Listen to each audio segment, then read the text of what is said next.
Alors, mes amis, cette semaine, on va assister à deux kérigmes. Un qui va nous être proclamé par Pierre et l'autre qui va nous être annoncé par Paul. Je suis impressionné par leur capacité de faire cette annonce, l'annonce de la bonne nouvelle, de la mort et de la résurrection de Jésus. C'est tout le défi qu'on a comme Église aujourd'hui, d'être capable de faire cette annonce qui nous parle de la transformation profonde du monde. Et aujourd'hui, c'est Pierre qui, un peu après la Pentecôte, même le jour de la Pentecôte, va nous dire le texte qui va s'adresser aux habitants de la Judée et qui va faire une relecture et qui va leur dire que ce Jésus qui avait été livré par Jésus, pas par Jésus, mais ce Jésus qui avait été livré par le Père, et qui avait fait faire des prodiges et des miracles, que nous, finalement, on l'a livré aux mains des païens qui l'ont tué. On l'a fait passer par d'autres mains. On avait un objectif très clair. On voulait s'en défaire, s'en débarrasser, et on ne voulait pas faire nous-mêmes, ou on ne pouvait pas faire nous-mêmes le travail, parce que c'était le monde romain qui détenait le pouvoir d'exécuter. Alors donc, il n'y va pas par quatre chemins, puis il affirme avec beaucoup de clarté que même si c'est par l'empereur que Jésus a été exécuté, c'est par la volonté de ce peuple saint, ce peuple élu par Dieu, mais qui n'a pas su reconnaître son Messie.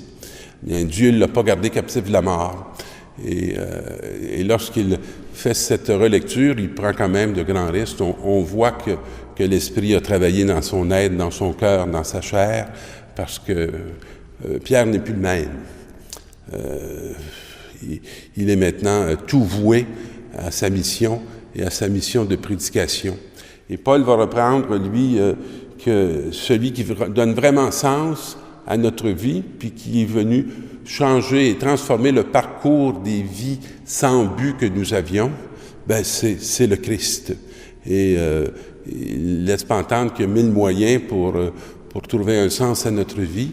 Il affirme avec beaucoup de détermination que celui qui donne un sens, c'est le Christ, celui que Dieu a choisi, celui que Dieu a établi pour être notre Seigneur.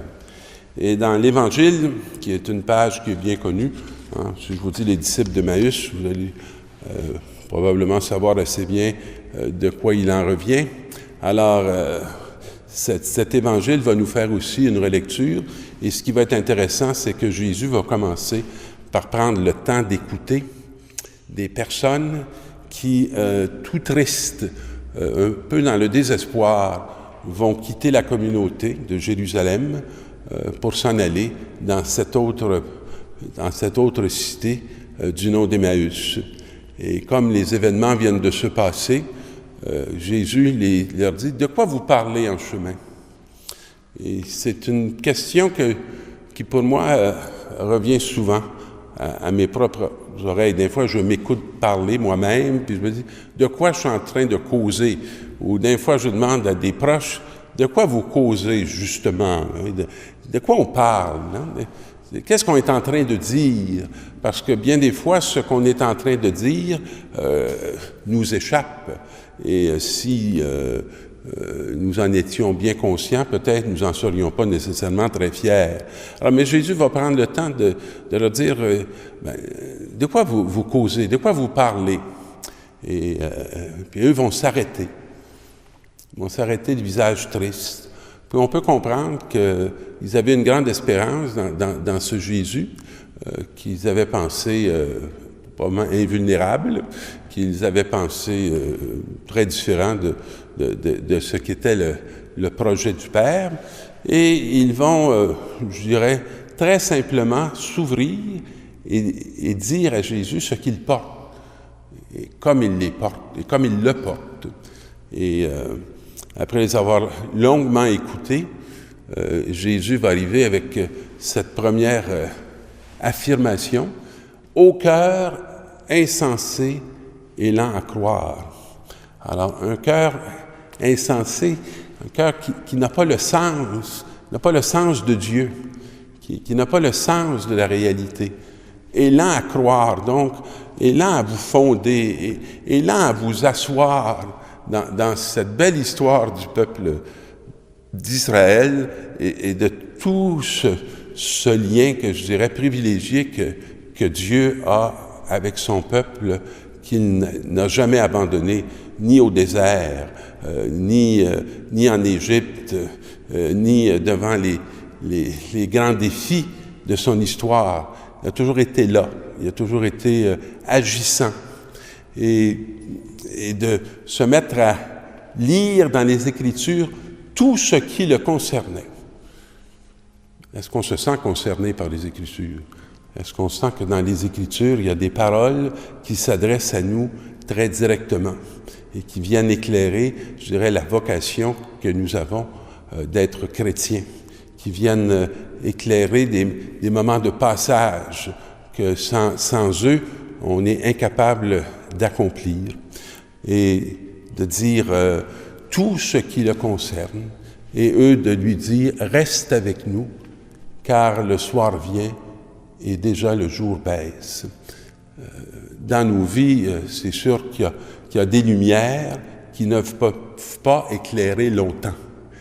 Celle qui éclaire tout le temps, ce n'est pas une lumière qui nous vient des sciences ou qui vient de nos connaissances ou qui vient de nos techniques. C'est une lumière qui nous vient de quelqu'un, qui est Jésus le Christ. Reste avec nous. Et il entra pour rester avec eux. Et c'est une prière que je vous invite à faire souvent.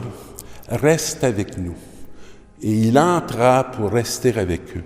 Il répond à cette prière et il se met à être à table avec eux, à prendre le pain, à dire la bénédiction.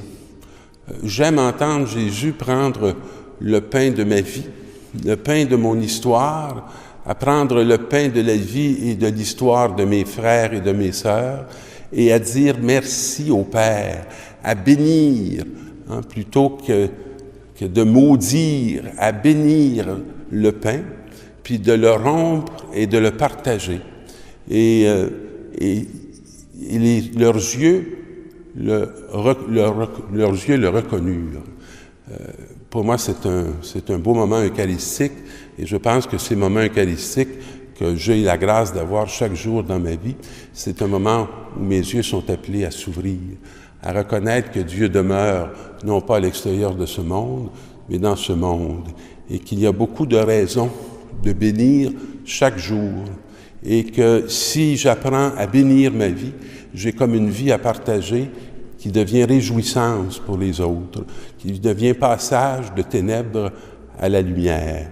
Et il disparut de devant eux, mais il disparaît pour rester, je dirais, dans une présence qui est toute proche. Et eux vont se lever, vont retourner à Jérusalem qu'ils avaient quitté pour retrouver la communauté et de dire qu'ils l'ont rencontré. Et les apôtres de dire il est ressuscité, il est apparu à Simon. Alors chacun se confirme dans son expérience du ressuscité, de la rencontre de celui qu'ils avaient cru pour un moment absent et qu'ils découvrent bien présent, et eux de raconter ce qui était arrivé en chemin. Je vous souhaite de pouvoir rencontrer cette semaine ce qui arrive sur votre chemin et comment vous l'avez reconnu. Bonne semaine, mes amis.